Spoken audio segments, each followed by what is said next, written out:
Capítulo 13.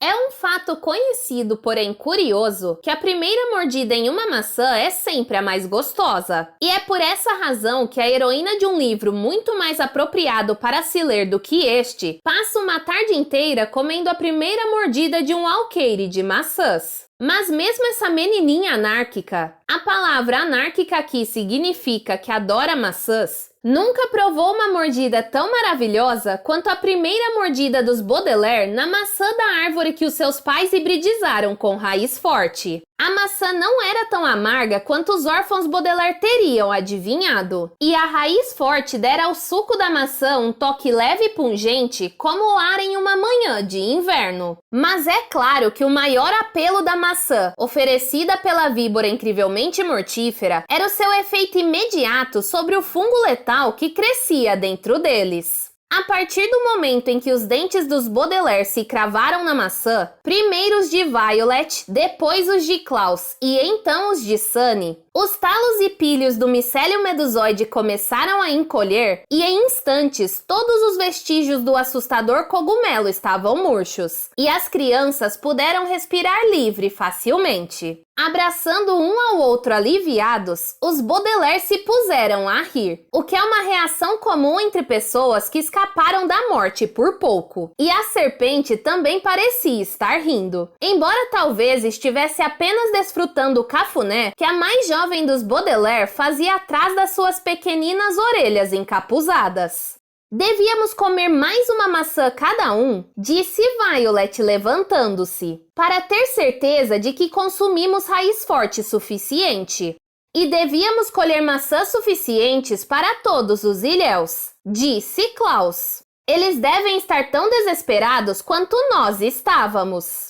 Caldeirão, disse Sunny e foi até o paneleiro pendurado no teto, de onde a serpente a ajudou a descer um enorme caldeirão de metal que poderia conter um grande número de maçãs, e que de fato tinha sido usado para fazer um enorme tacho de purê de maçãs alguns anos antes. Vocês dois comecem a colher maçãs, disse Violet indo para o periscópio. Eu quero verificar como está Kitty Snicket. A essa altura, a inundação da plataforma costeira já deve ter começado, e ela deve estar apavorada. Espero que tenha escapado do micélio medusoide, disse Klaus. Odeio pensar no que ele faria com o bebê dela. Fersti, disse Sunny o que queria dizer alguma coisa como: vamos salvá-la sem demora. Os ilhéus estão em situação pior do que Kitty, disse Klaus. Devíamos ir primeiro à tenda de Ishmael e depois salvar Kitty. Violet olhou pelo periscópio e franziu o senho. Não devemos ir à tenda de Ishmael, disse ela. Precisamos encher aquele caldeirão de maçãs e chegar à plataforma costeira o mais rápido possível. O que você quer dizer? Disse Klaus. Eles estão partindo, disse Violet. E lamento dizer que era verdade. Através do periscópio, a mais velha dos Baudelaire pôde ver a forma do catamarã e das figuras dos seus passageiros envenenados que o empurravam ao longo da plataforma costeira em direção à balsa biblioteca onde Kitty Snicket ainda estava deitada. As três crianças olharam cada uma por sua vez pelo periscópio e depois se entreolharam. Sabiam que tinham de se apressar, mas por um momento nenhum dos Baudelaire conseguiu se mexer, como se estivessem relutantes em ir além na sua triste história ou ver mais uma parte dela chegar ao fim. Se você leu a crônica dos órfãos Baudelaire até agora, e eu certamente espero que não tenha lido, então sabe que chegamos ao 13º capítulo do 13º volume desta triste história e assim sabe que o fim está próximo. Muito embora este capítulo seja tão extenso que você possa jamais chegar ao seu fim, mas talvez você ainda não saiba o que o fim realmente significa. O fim é uma expressão que se refere à conclusão de uma história ou aos momentos finais de alguma realização, tal como uma missão secreta ou uma pesquisa muito extensa. E, de fato, este 13º volume marca o término da minha investigação do caso Baudelaire, que exigiu muita pesquisa, uma grande quantidade de missões secretas e as realizações de numerosos camaradas. desde um condutor de bonde até um especialista em hibridação botânica, com muitos técnicos de máquinas de escrever entre eles. Mas não se pode dizer que o fim contém o fim da história dos Baudelaire, não mais do que mau começo continha o seu começo.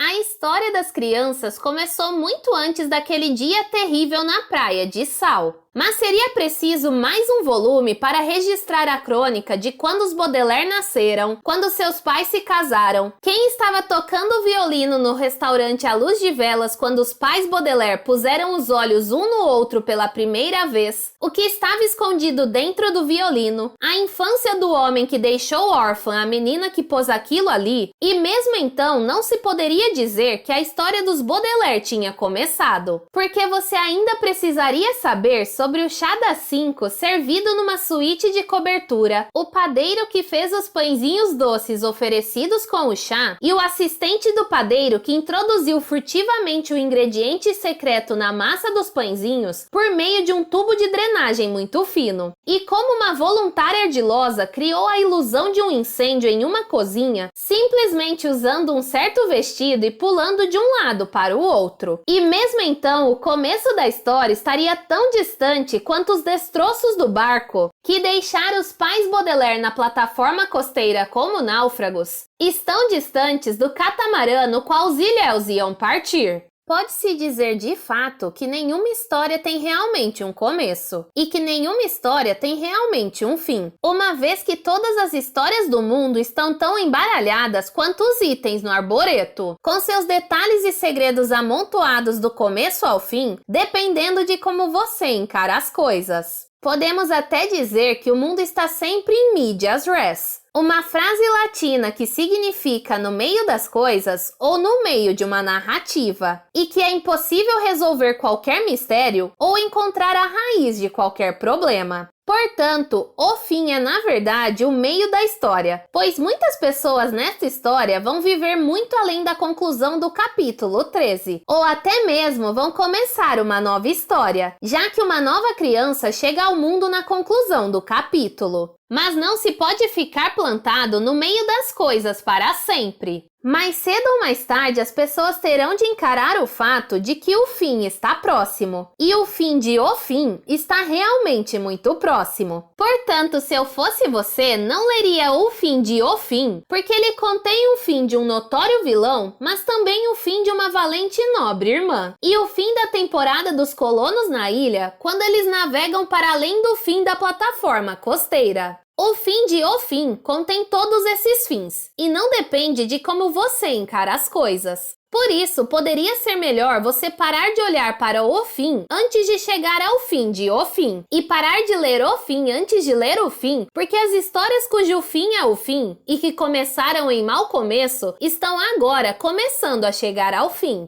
Os Baudelaire rapidamente encheram o caldeirão de maçãs e correram para a plataforma costeira, atravessando às pressas a escarpa o mais rápido que podiam. Passava da hora do almoço e as águas do mar já estavam inundando a plataforma. Portanto, a água estava muito mais funda do que de costume desde a chegada das crianças. Violet e Klaus tiveram de segurar o caldeirão alto no ar, e Sunny e a víbora incrivelmente mortífera subiram nos ombros dos Baudelaire mais velhos para viajar junto com as maçãs amargas e pungentes. As crianças puderam ver Kitty Snicket no horizonte, ainda deitada em cima da balsa biblioteca, enquanto as águas subiam encharcando as primeiras camadas de livros. E lado a lado com o estranho cubo estava o catamarã. Quando eles se aproximaram, viram que os ilhéus tinham parado de empurrar o barco e estavam subindo a bordo, fazendo pausas de quando em quando para tossir. Na frente do catamarã estava a figura de Ishmael, sentado em sua cadeira de barro, olhando fixamente para os seus colonos envenenados e observando a aproximação das crianças. "Parem!" gritou Violet quando eles estavam perto o bastante para ser ouvidos. "Nós descobrimos um meio de diluir o veneno! Irmãos Baudelaire!" Veio o grito débil de Kitty no topo da balsa biblioteca. "Graças a Deus vocês estão aqui! Acho que estou entrando em trabalho de parto!" Como estou certo de que você sabe, trabalho de parto é o termo para o processo pelo qual uma mulher dá à luz. E é uma tarefa hercúlea. Uma expressão que aqui quer dizer uma coisa que você preferiria não fazer em cima de uma balsa biblioteca flutuar em uma plataforma costeira que está se inundando. Sunny pôde ver do seu lugar no caldeirão Kitty segurando a barriga e fazendo uma careta de dor para a mais jovem dos Baudelaire. Nós vamos ajudá-la, prometeu Violet. Mas precisamos dar essas maçãs para os ilhéus. Eles não vão aceitar, disse Kitty. Tentei dizer a eles que o veneno pode ser diluído, mas eles insistem em partir. Ninguém os está forçando, disse Ishmael calmamente. Eu apenas sugeri que a ilha não era mais um lugar seguro e que deveríamos arpar para a outra. Foram você e os Baudelaire que nos meteram nesta enrascada. Ouviu-se a voz sonolenta do Sr. Pitcairn, pastosa de fungo e cordial de coco. Mas Ishmael vai nos tirar daqui. Esta ilha era um lugar seguro, disse o professor Fletcher, longe da perfídia do mundo. Mas desde que vocês chegaram, ela se tornou perigosa e complicada. Não é nossa culpa, disse Klaus, caminhando mais e mais para perto do catamarã, enquanto a água continuava a subir. Vocês não podem viver longe da perfídia do mundo, porque mais cedo ou mais tarde a perfídia acabará dando nas suas praias. Exatamente, disse Alonso e bocejou. Vocês vieram dar aqui e estragaram a ilha para sempre. Então nós a estamos deixando para vocês, disse Ariel, que tossia violentamente. Vocês podem ficar com este lugar perigoso. Nós vamos navegar para a segurança. Seguro aqui! Gritou Sunny, mostrando uma maçã.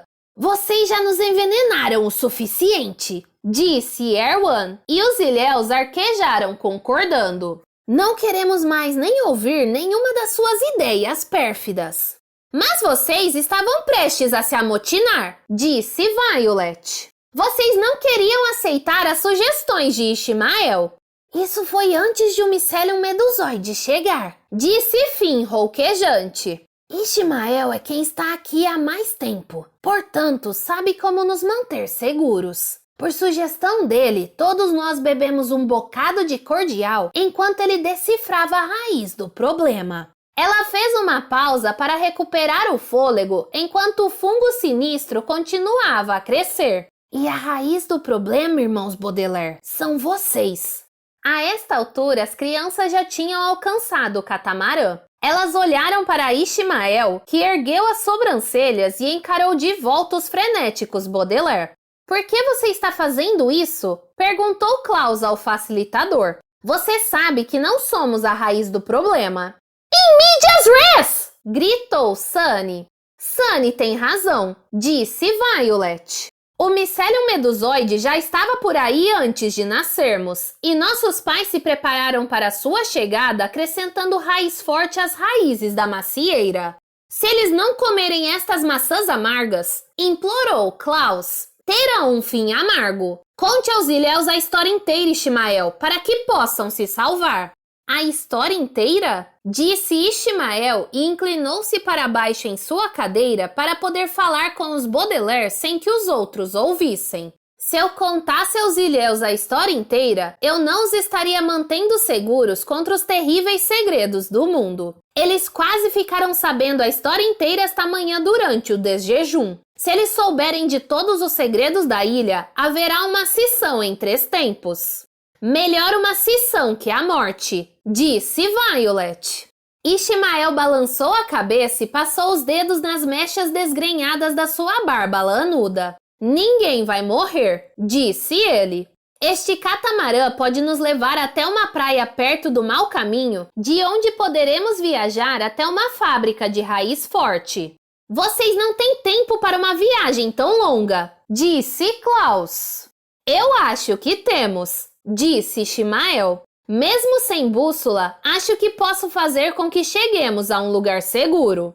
Você precisa de uma bússola moral, disse Violet. Os esporos do Mycelium medusoide podem matar na próxima hora. A colônia inteira pode morrer envenenada. E mesmo que vocês consigam chegar à costa, o fungo poderá se espalhar sobre todos com quem se encontrarem. Você não está mantendo ninguém seguro. Você está pondo em perigo o mundo inteiro só para proteger alguns dos seus segredos. Isso não é ser paternal. Isso é horrendo e errado. Acho que depende de como você encara as coisas, disse Ishmael. Adeus, irmãos Baudelaire. Ele sentou-se com as costas retas e gritou para os ilhéus arquejantes. Sugiro que vocês comecem a remar! E os colonos esticaram os braços para a água e impeliram o catamarã abraçadas para longe das crianças. Os Baudelaire se agarraram a um dos lados do barco e chamaram a ilhoa que primeiro os encontrara na plataforma costeira. Sexta-feira! Gritou Sunny. Pegue uma maçã! Não sucumba à pressão dos pares! Implorou Violet. Sexta-feira voltou-se para as crianças e os irmãos puderam ver que ela estava terrivelmente assustada. Klaus rapidamente agarrou uma maçã do caldeirão e a menininha inclinou-se para fora do barco para tocar-lhe a mão. Sinto deixar vocês para trás, irmãos Baudelaire, disse ela, mas preciso ir com a minha família. Já perdi meu pai e não aguentaria perder mais ninguém. Mas o seu pai, Klaus começou a dizer, mas a senhora Caliban lançou-lhe um olhar terrível e puxou a filha da beira do catamarã. Não balance o barco, disse ela. Venha cá e beba o seu cordial. Sua mãe está certa sexta-feira, disse Ishmael com firmeza. Você devia respeitar a vontade dos seus pais. É mais do que os Baudelaire jamais fizeram. Nós estamos respeitando a vontade dos nossos pais, disse Violet erguendo as maçãs o mais alto que pôde. O que eles queriam não era nos proteger contra as perfídias do mundo. Eles queriam que sobrevivêssemos a elas. Ishmael pôs a mão no caldeirão de maçãs. O que sabem os seus pais? Perguntou ele. Sobre sobrevivência? E com um gesto firme e cruel, o velho órfão empurrou o caldeirão e o catamarã se moveu para fora do alcance das crianças. Violet e Klaus tentaram dar mais um passo na direção dos ilhéus, mas a água tinha subido demais. Os pés dos Baudelaire escorregaram na superfície da plataforma costeira e os irmãos então começaram a nadar. O caldeirão se inclinou e Sunny deu um gritinho e desceu para os ombros de Violet, enquanto várias maçãs caíam do caldeirão na água com um splash. Ao ouvir o splash, os Baudelaire se lembraram do miolo de maçã que Ishmael deixara cair e se deram conta da razão pela qual o facilitador estava tão calmo diante do fungo letal e porque a sua voz era a única entre os ilhéus que não estava obstruída por talos e pilhos. Temos de ir atrás deles, disse Violet. Talvez sejamos a sua única chance. Não podemos ir atrás deles, disse Klaus ainda segurando a maçã. Temos de ajudar Kitty. Separados, disse Sunny olhando fixamente para o catamarã que se afastava. Klaus sacudiu a cabeça. Todos nós precisamos ficar se pretendemos ajudar Kitty a dar à luz. O irmão do meio dos Baudelaire olhou para os ilhéus e ouviu a tosse e os arquejos que vinham do barco confeccionado com capim selvagem e ramos de árvores. Os ilhéus tomaram a decisão deles, disse Klaus por fim. Contique, disse Sunny. Ela queria dizer alguma coisa do gênero de não tem jeito deles sobreviverem à jornada. Mas a mais jovem dos Baudelaire estava errada. Tinha um jeito. Tinha um jeito de levar aos ilhéus uma única maçã que poderiam compartilhar. Cada qual dando uma mordida na preciosa fruta amarga que poderia quebrar um galho. A expressão quebrar um galho, como você provavelmente sabe, significa ajudar a lidar com uma situação difícil. Até eles chegarem a algum lugar ou a alguém que pudesse ajudá-los, assim como os Baudelaire dividiram uma maçã no espaço secreto onde seus pais lhes possibilitaram sobreviver a uma das desventuras em série mais fatais que já foram dar nas praias da ilha. Quem quer que levasse a maçã aos ilhéus precisaria nadar muito furtivamente até o catamarã. Ajudaria se fosse alguém bem pequeno e esbelto para poder escapar aos olhos vigilantes do facilitador do catamarã.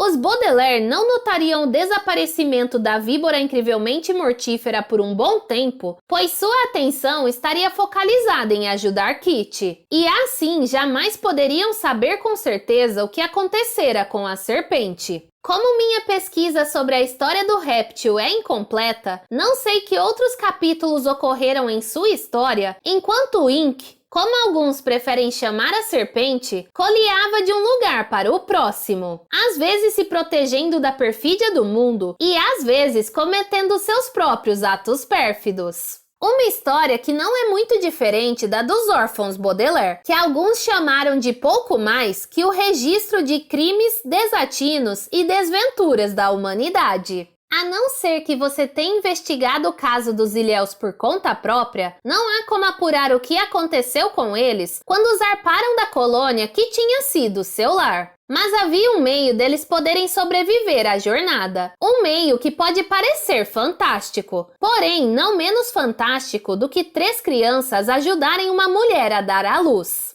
Os Baudelaire se apressaram para a balsa biblioteca e ergueram Sunny e o caldeirão para o topo do lugar onde Kitty estava deitada para que a mais jovem dos Baudelaire pudesse segurar a mão enluvada da mulher ofegante e as maçãs amargas pudessem diluir o veneno dentro dela, enquanto Violet e Klaus empurravam a balsa de volta para a praia.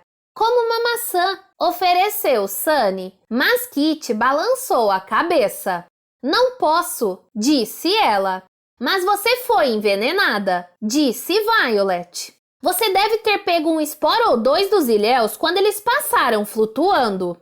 As maçãs vão prejudicar o bebê, disse Kitty. Há alguma coisa no híbrido que é prejudicial às pessoas que ainda não nasceram. Foi por isso que a sua mãe nunca provou uma das suas próprias maçãs amargas. Ela estava grávida de você, Violet. Uma das mãos enluvadas de Kitty deslizou para baixo, de cima do topo da balsa, e afagou os cabelos da mais velha dos Baudelaire. Espero vir a ser pelo menos metade da tão boa mãe que foi a sua, Violet, disse ela. Você vai ser, disse Klaus. Não sei, disse Kitty. Eu deveria ter ajudado vocês, crianças, naquele dia em que vocês finalmente chegaram à praia de Sal. Eu não queria nada além de levá-los no meu táxi para algum lugar seguro. Em vez disso, eu os joguei para dentro de um mundo de perfídia no Hotel Desenlace. E eu não queria nada mais do que reuni-los com seus amigos Quagmire. Em vez disso, eu os deixei para trás. Ela soltou um suspiro ofegante e silenciou. Violet continuou a guiar a balsa em direção à ilha e notou pela primeira vez que suas mãos estavam empurrando a lombada de um livro cujo título ela reconheceu da biblioteca que tia Josefina escondia embaixo da cama, Ivan Lacrimoso, o explorador do lago, enquanto seu irmão empurrava cogumelos e suas minúcias, um livro que tinha sido parte da biblioteca micológica de Fiona.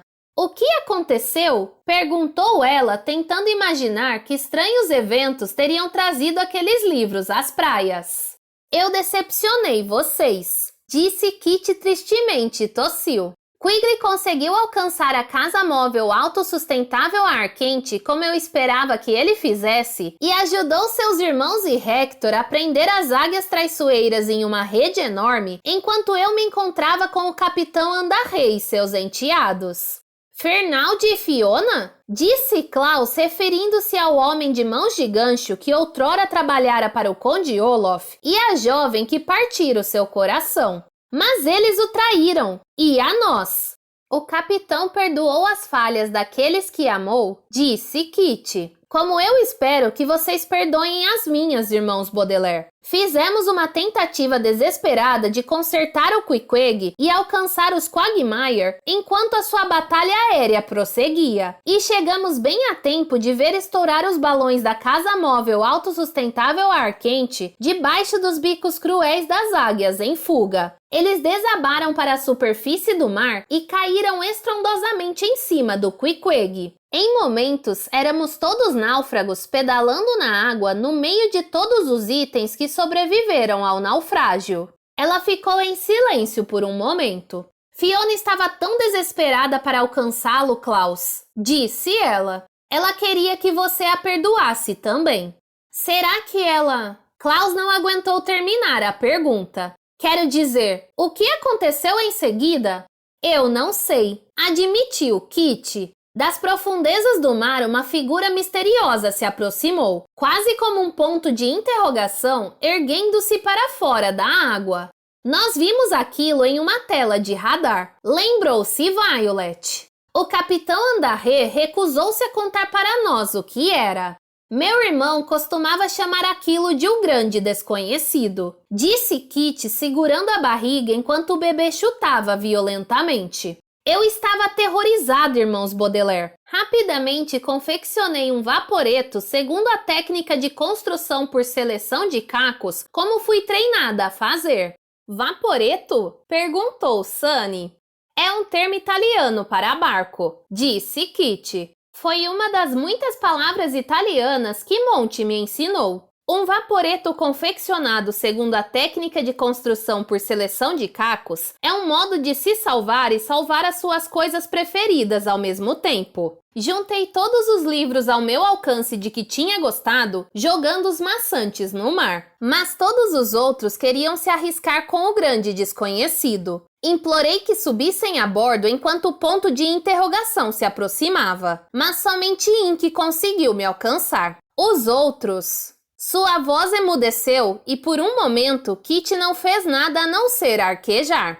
Um instante depois eles se foram, engolidos ou resgatados por aquela coisa misteriosa.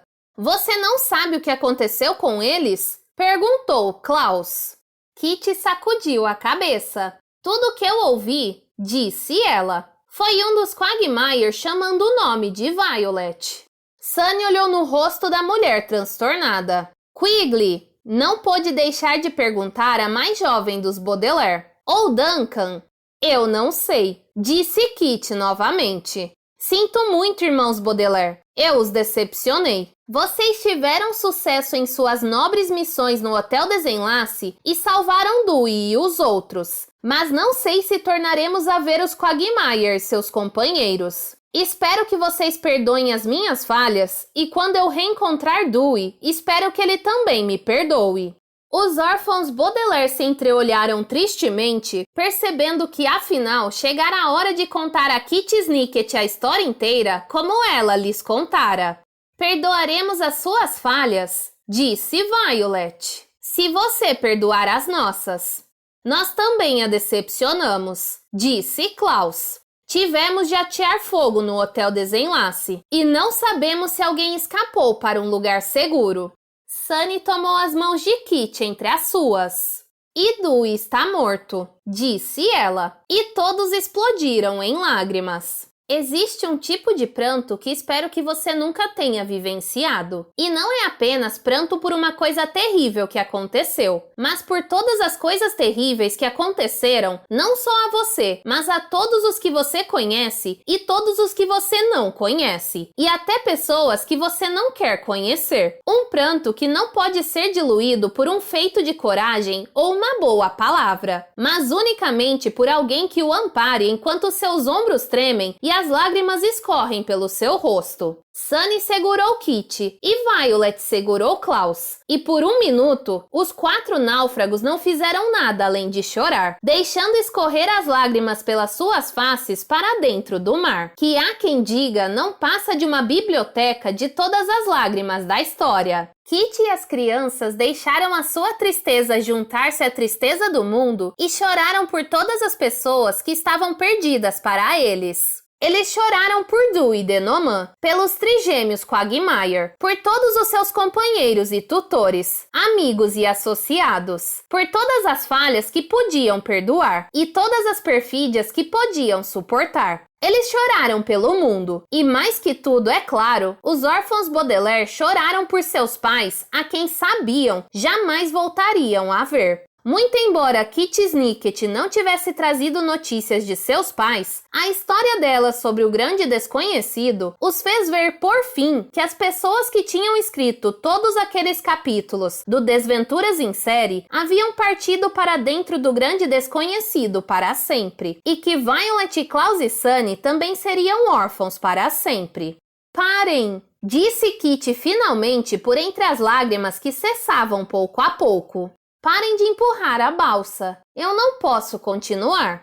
Nós temos de continuar, disse Violet. Estamos quase na praia, disse Klaus. A plataforma está inundando, disse Sunny.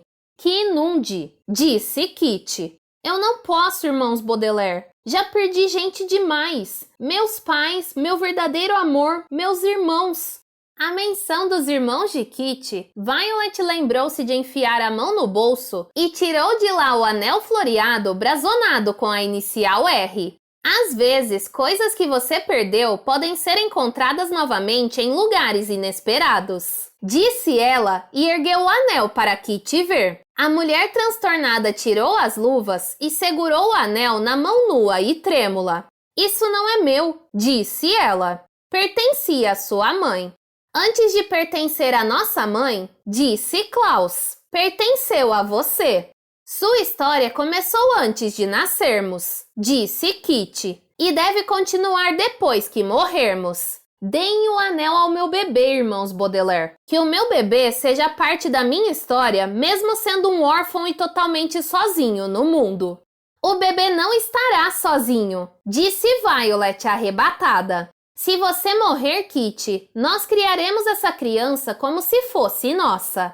Eu não poderia pedir nada melhor, disse Kitty mansamente. Batizem o bebê com o nome de um dos seus pais, irmãos Baudelaire. É costume na minha família dar ao bebê o nome de alguém já falecido.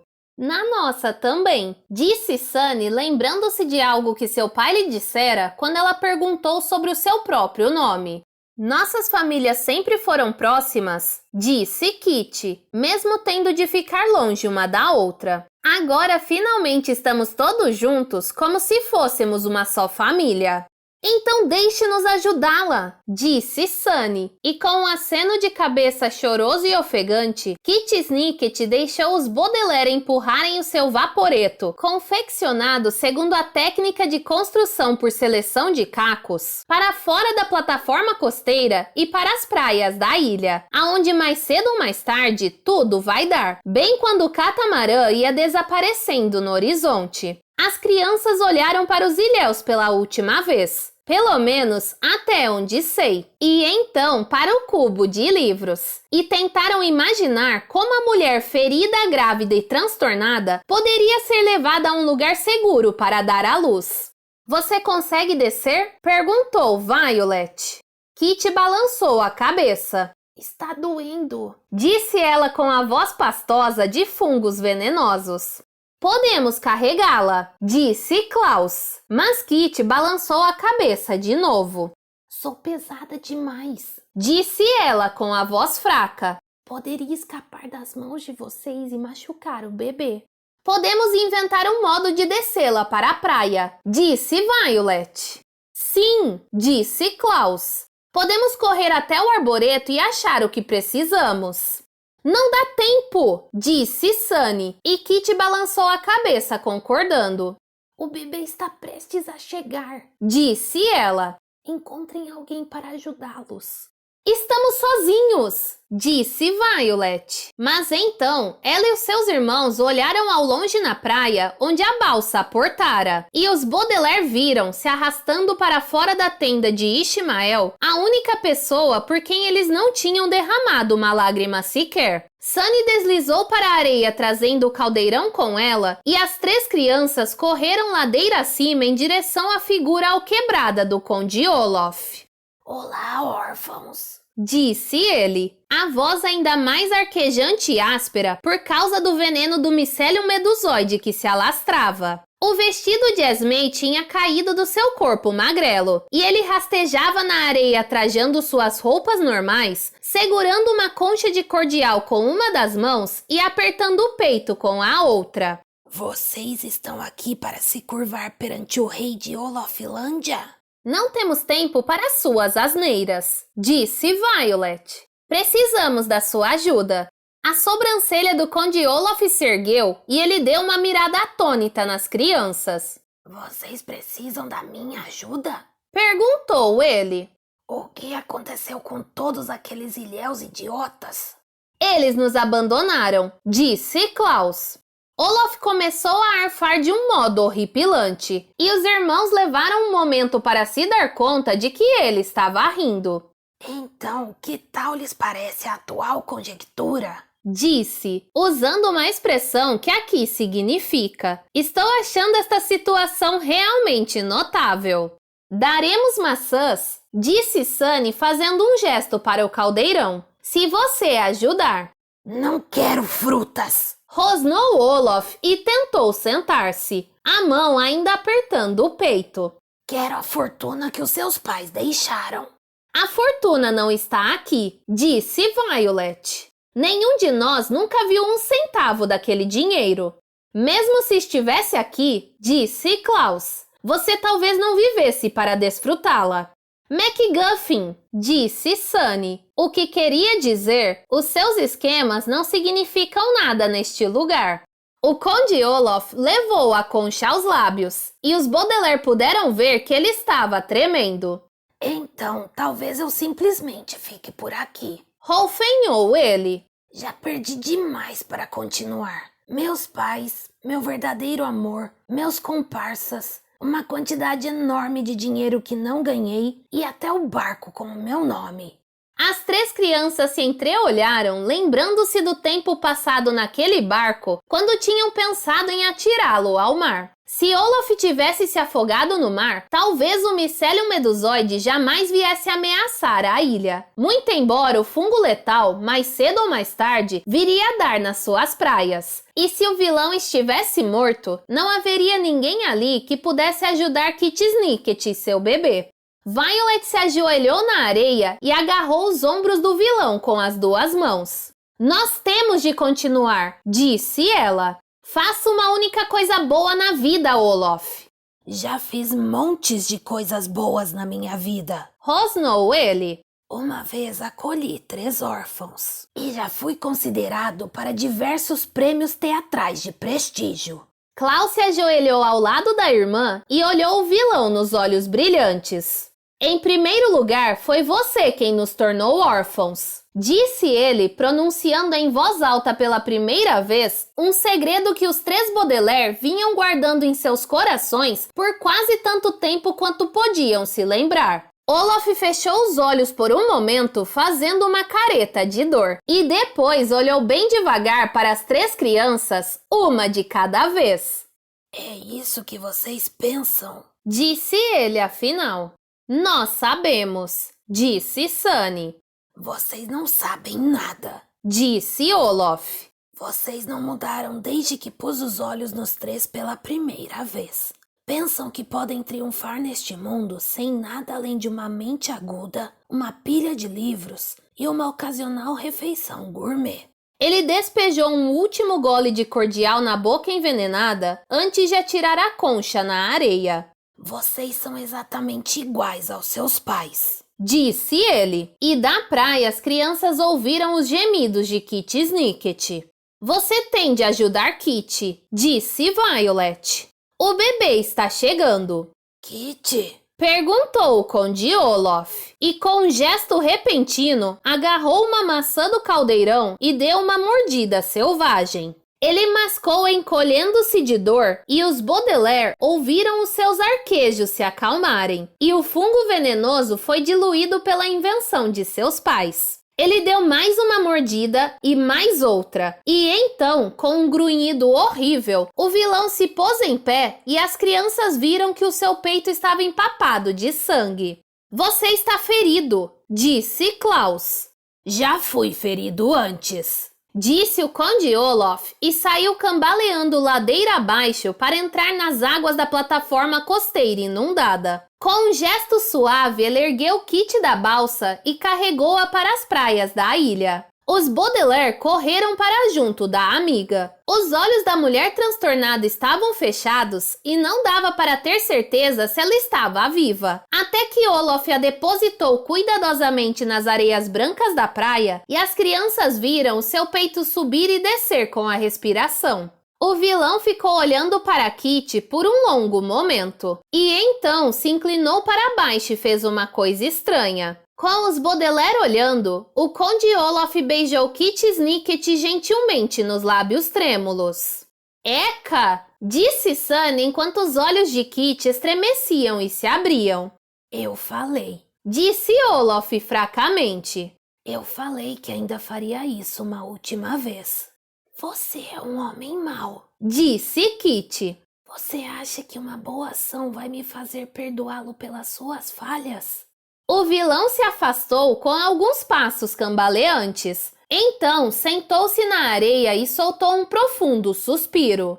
Eu não me desculpei. Disse ele olhando primeiro para a mulher grávida e depois para os Baudelaire. Kitty estendeu o braço e tocou o tornozelo do homem bem no olho tatuado que vinha assombrando as crianças desde que o viram pela primeira vez. Violet, Klaus e Sunny olharam para a tatuagem, lembrando-se de todas as vezes que ela estivera disfarçada e de todas as vezes em que fora revelada. E pensaram em todos os outros lugares em que a viram, pois se você olhar com atenção, o desenho de um olho também forma as iniciais CSC. E quando as crianças investigaram a corporação pelo salvamento das chamas, primeiro tentando decodificar os mistérios sinistros da organização e depois tentando participar das suas nobres missões, parecia que aqueles olhos as observavam. Embora saber se eles eram nobres ou pérfidos, bons ou maus, permanece como um mistério até agora. A história inteira daqueles olhos, ao que tudo indica, pode ser sempre escondida das crianças, mantida nas trevas junto com todos os outros olhos que vigiam todos os outros órfãos, todos os dias e todas as noites.